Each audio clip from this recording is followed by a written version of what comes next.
የዘንድሮ የጥምቀት በዓል በጎንደር ከተማ እንግዲህ በጣም በአማረ ሁኔታ እንደተከበረ እንግዲህ ሁላችንም ሰምተናል፣ አይተናል።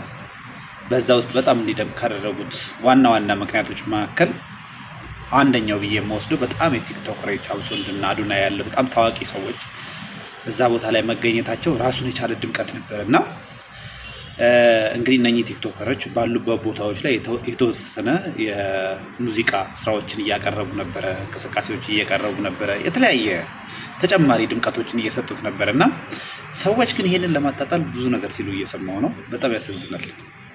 እኔ ማለት ነው በጣም የሚገርመኝ ነገር ሰዎች ካደረጉት ነገር ማለት ነው ከብዙ መልካም ነገር ውስጥ ትንሽ የኢረር ከተገኘ ያንን ነገር አግሩቶ ለማውራት ሚዲያ ላይ ከቨሬጅ እንዲሰጠው ለማድረግ የምትጣጣሩ ሰዎች ግን እንደው ምንድን ነው ጤናችሁ?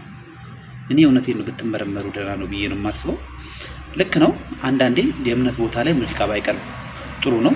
ግን የጥምቀት በዓል ላይ በሀገሪቷ በሚባል ደረጃ በጣም ብዙ የሙዚቃ ስራዎች ይቀርባሉ፣ የተለያየ ድርጊቶች ይደረጋሉ እና ይህንም ከዛ ጋር ለምን ልታስተሳስሩት እንዳልቻላችሁ በጎ ጎኑን ለማየት እንዳላችሁ ለእኔ ያስደንቀኛል። ለማንኛውም ስላዳመጣችሁ አመሰግናለሁ።